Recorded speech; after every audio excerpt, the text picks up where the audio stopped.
Measure for Measure, Act 1, William Shakespeare.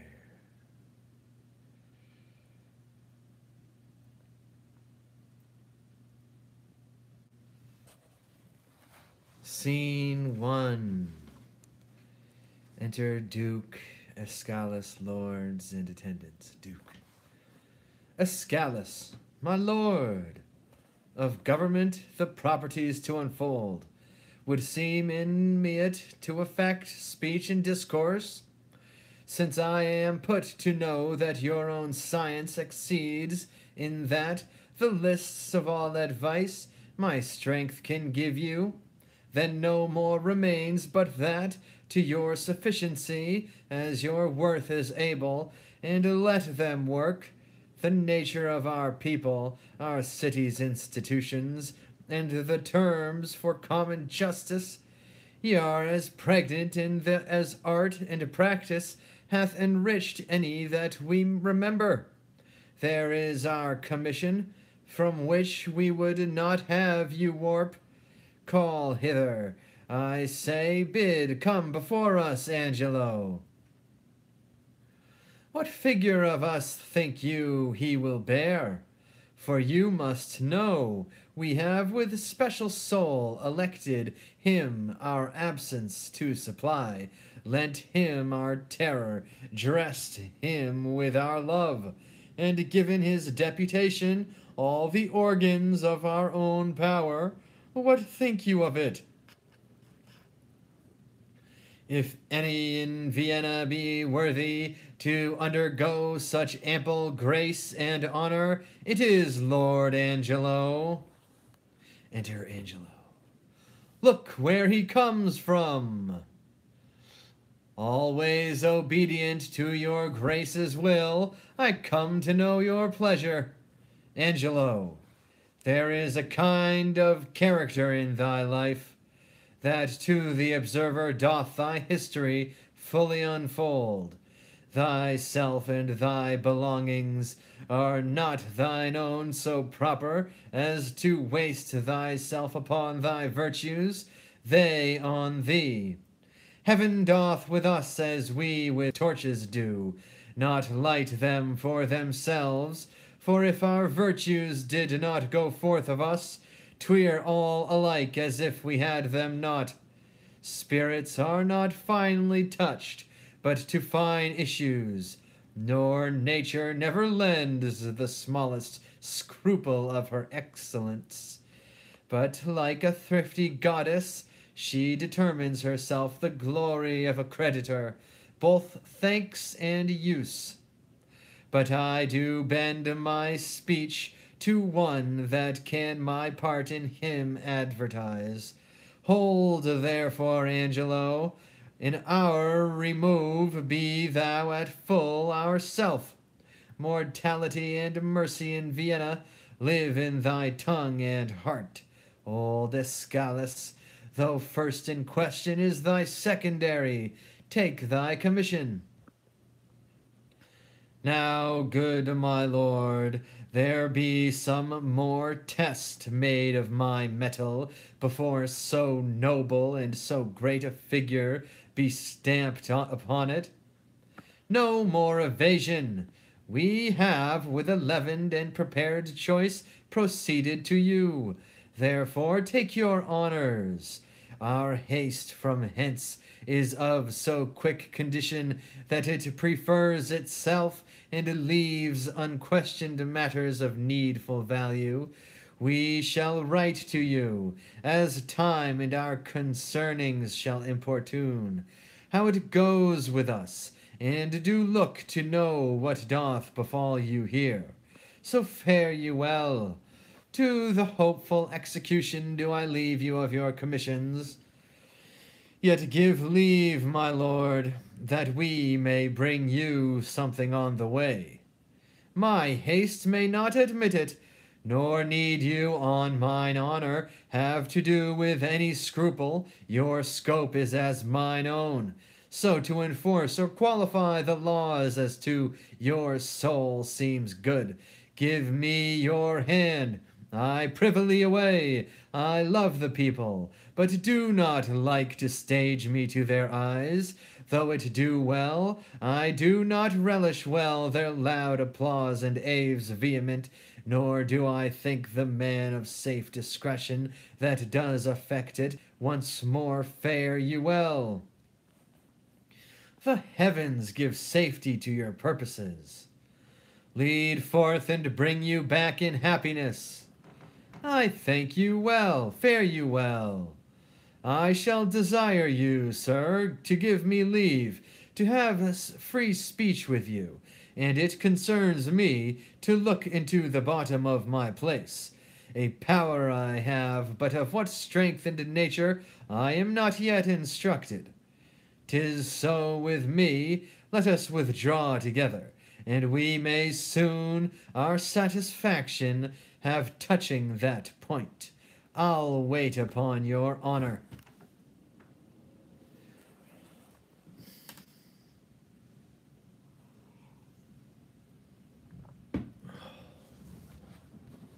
Scene 2.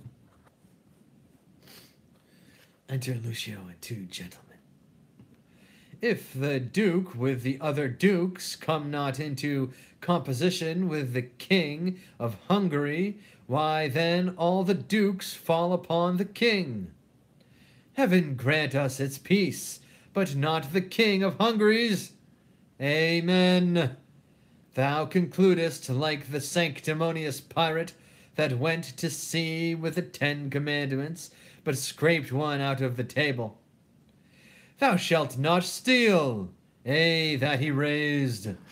Why, 'twas a commandment to command the captain and all the rest from their functions. They put forth to steal. There's not a soldier of us all that in the thanksgiving before meat do relish the petition well that prays for peace. I never heard any soldier dislike it. I believe thee, for I think thou never wast where grace was said. No, a dozen times at least. What? In meter? In any proportion, or in any language. I think, or in any religion. Why not? Grace is grace, despite all of controversy. As, for example, thou thyself art a wicked villain, despite all of grace. Well, there went but a pair of shears between us. I grant as there may be between the lists and the velvet. Thou art the list, and thou the velvet. Thou art good velvet. Thou art a 3-piled piece, I warned thee. I had as lief be a list of any English kersey as be piled, as thou art piled, for a French velvet. Do I speak feelingly now? I think thou dost, and indeed with most painful feeling of thy speech. I will out of thine own confession learn to begin thy health, but willest I live, forget to drink after thee.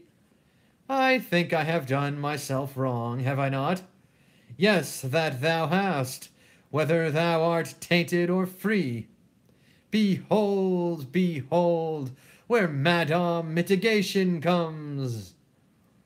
I have purchased as many diseases under her roof as come to what, I pray? Judge, to $3,000 a day? And more. A French crown more. Thou art always figuring diseases in me, but thou art full of error. I am sound. Nay, not as one would say healthy, but so sound as things that are hollow. Thy bones are hollow, impiety has made a feast of thee. How now, which of your hips has the most proud sciatica? Well, well, there's one yonder arrested that and carried to prison was worth 5,000 of you all. Who's that, I pray thee? Marry, sir, that's Claudio, Signor Claudio. Claudio to prison? 'Tis not so. Nay, but I know 'tis so.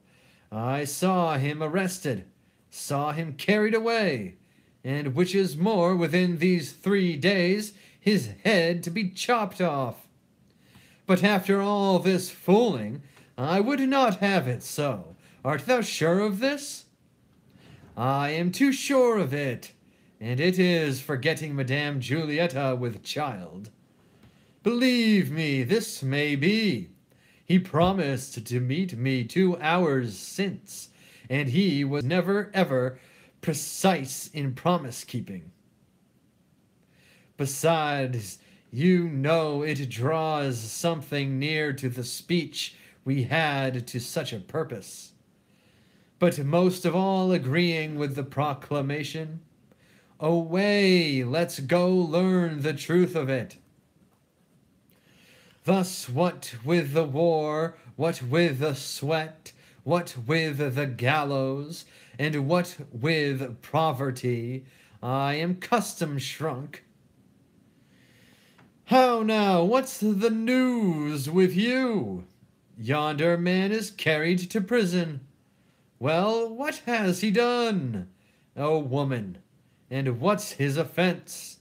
Groping for trouts in a peculiar river? What, is there a maid with child by him? No, but there's a woman with maid by him.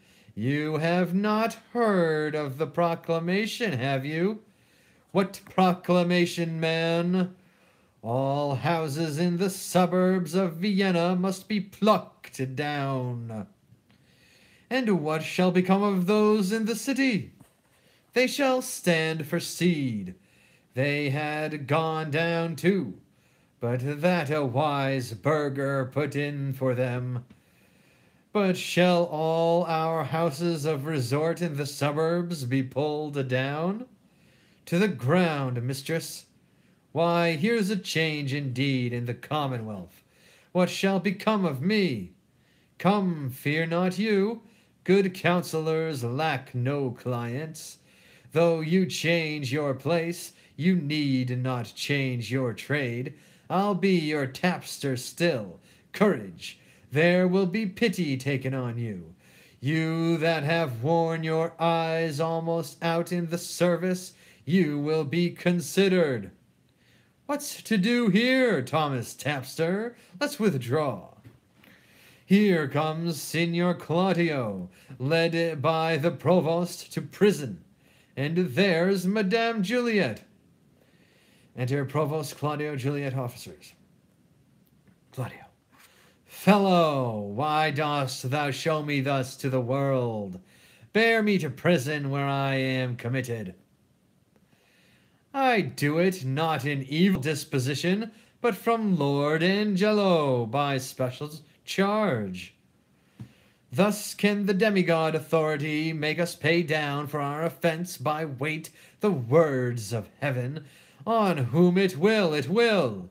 On whom it will not, so. Yet still 'tis just. Why, how now, Claudio? Whence comes this restraint?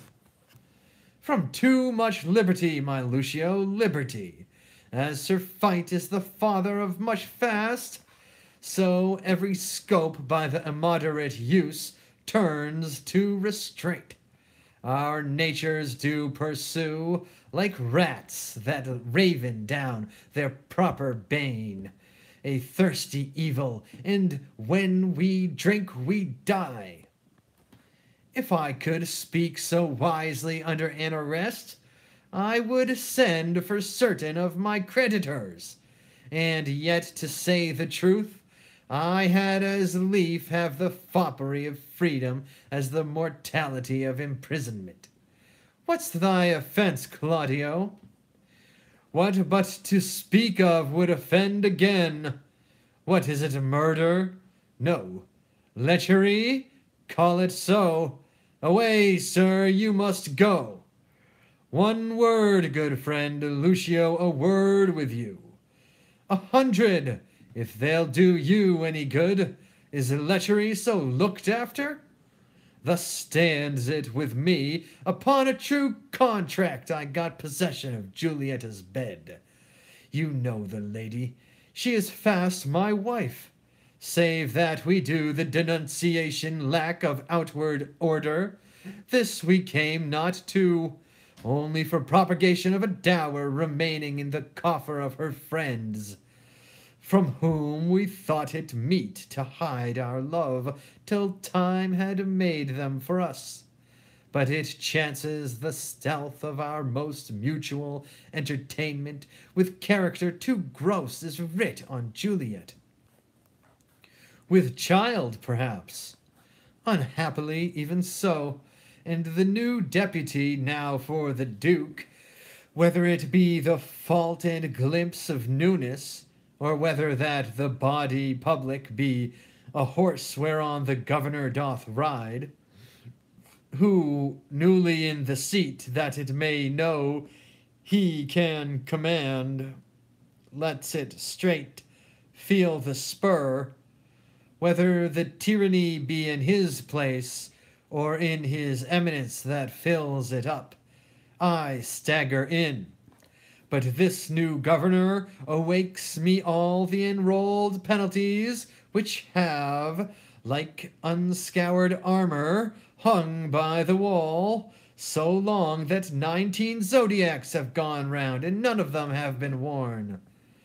And for a name now puts the drowsy and neglected act freshly on me. 'Tis surely for a name. I warrant it is, and thy head stand so tickle on thy shoulders that a milkmaid, if she be in love, may sigh it off. Send after the Duke, and to appeal to him. I have done so, but he's not to be found. I prithee, Lucio, do me this kind of service. This day my sister should the cloister enter, and there receive her approbation, acquaint her with the danger of my state, implore her in my voice that she may make friends to the strict deputy, bid herself assay him. I have great hope in that, for in her youth there is a prone and speechless dialect, such as move men. Beside, she hath prosperous art when she play with reason and discourse, and well she can persuade.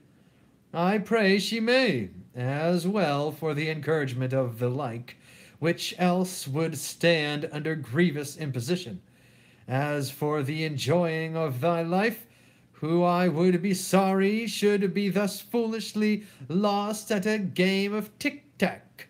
I'll to her. I thank you, good friend Lucio. Within 2 hours. Come, officer, away.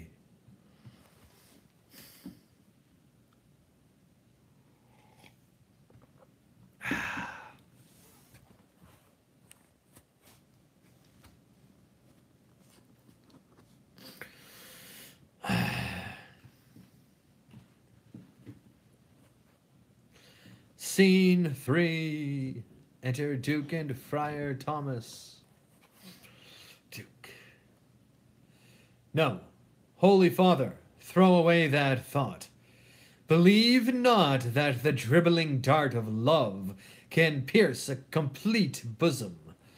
Why I desire thee to give me secret harbor hath a purpose more grave and wrinkled than the aims and ends of burning youth. May your grace speak of it. My holy sir, none better knows than you how I have ever loved the life removed, and held in idle price to haunt assemblies where youth and cost witless bravery keeps. I have delivered to Lord Angelo, a man of stricture and firm abstinence, my absolute power and place here in Vienna, and he supposes me travelled to Poland, for so I have strewed it in the common ear, and so it is received, Now, pious sir, you will demand of me why I do this. Gladly, my lord. We have strict statutes and most biting laws, the needful bits and curbs to headstrong weeds, which for this 14 years we have let slip, even like an overgrown lion cave that goes out not to prey. Now, as fond fathers, having bound up the threatening twigs of birch, only to stick it in their children's sight for terror, not to use, in time the rod becomes more mocked than feared, so our decrees, dead to infliction, to themselves are dead, and liberty plucks justice by the nose. The baby beats the nurse, and quite athwart goes all decorum. It rested in your grace to unloose this tied-up justice when you pleased, and it in you more dreadful would have seemed than in Lord Angelo. I do fear too dreadful, sith 'twas my fault to give the people scope. 'Twould be my tyranny to strike and gall them for what I bid them do. For we bid this be done, when evil deeds have their permissive pass, and not the punishment.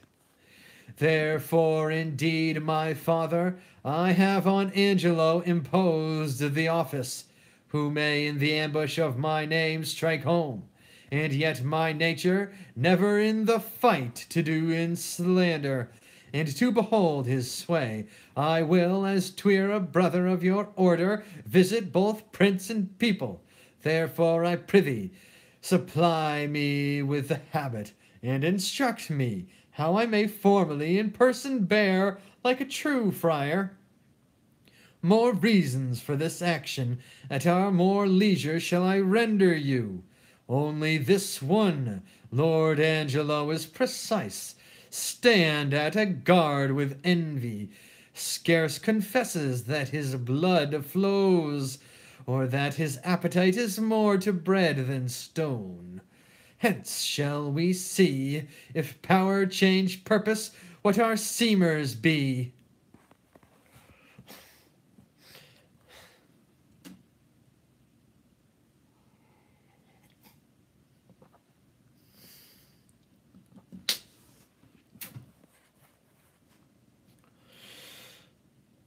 Scene 4. Enter Isabel and Francisca, a nun Isabel. And have you nuns no farther privileges? Are not these large enough? Yes, truly, I speak not as desiring more, but rather wishing a more strict restraint upon the sisterhood. The votarists of Saint Clare. Ho, peace be in this place. Who's that which calls? It is a man's voice, gentle Isabella. Turn you the key, and to know his business of him. You may, I may not. Yea, you are yet unsworn. When you have vowed, you must not speak with men, but in the presence of the prioress. Then if you speak, you must not show your face. Or if you show your face, you must not speak. He calls again. I pray you answer him. Peace and prosperity. Who is it that calls? Hail, virgin, if you be, as those cheek roses proclaim you are no less. Can you so stead me as bring me to the sight of Isabella, a novice of this place, and the fair sister to her unhappy brother Claudio? Why her unhappy brother? Let me ask, the rather for I now must make you know I am that Isabella and his sister. Gentle and fair, your brother kindly greets you. Not to be wary with you, he's in prison. Woe me, for what? For that which, if myself might be his judge, he should receive his punishment in thanks. He hath got his friend with a child. Sir, make me not your story. 'Tis true, I would not, though 'tis my familiar sin with maids to seem the lapwig and to jest, tongue far from heart, play with all virgins so. I hold you as a thing enskied and sainted by your renouncement, an immortal spirit, and to be talked with insincerity as with a saint. You do blaspheme the good in mocking me. Do not believe it. Foolness and truth, 'tis thus your brother and his lover have embraced, as those that feed grow full, as blossoming thyme, that from the seediness the bare follow brings to teeming foison, even so her plenteous womb expresseth his full tilth and husbandry. Some one with child by him, my cousin Juliet? Is she your cousin? Adoptedly, as schoolmaids change their names, by vain though apt affection. She it is. Oh, let him marry her. This is the point. The Duke is very strangely gone from hence. Bore many gentlemen, myself being one, in hand and hope of action, but we do learn by those that know the very nerves of state. His givings out were of an infinite distance from his true meant design upon his place, and with full line of his authority governs Lord Angelo, a man whose blood is very snow broth, one who never feels the wanton stings and emotions of the sense, but doth rebate and blunt his natural edge with profits of the mind, study and fast. He, to give fear to use and liberty, which have for long run by the hideous law as mice by lions, hath picked out an act, under whose heavy sense of your brother's life falls into forfeit. He arrests him on it, and follows close the rigor of the statute, to make him an example. All hope is gone, unless you have the grace by your fair prayer to soften Angelo. And that's my pith of business twixt you and your poor brother. Doth he so seek his life? He has censured him already, and as I hear, the provost hath a warrant for his execution. Alas, what a poor abilities in me to do him good! Essay the power you have. My power? Alas, I doubt. Our doubts are traitors, and makes us lose the good we oft might win, by fearing to attempt. Go to Lord Angelo, and let him learn to know when maidens sue, men like gods, but when they weep and kneel, all their petitions are as freely theirs as they themselves would owe them. I'll see what I can do, but speedily. I will about it straight, no longer staying, but to give the mother notice of my affair. I humbly thank you. Commend me to my brother. Soon at night I'll send him certain word of my success. I take my leave of you, good sir, adieu. End of Act 1.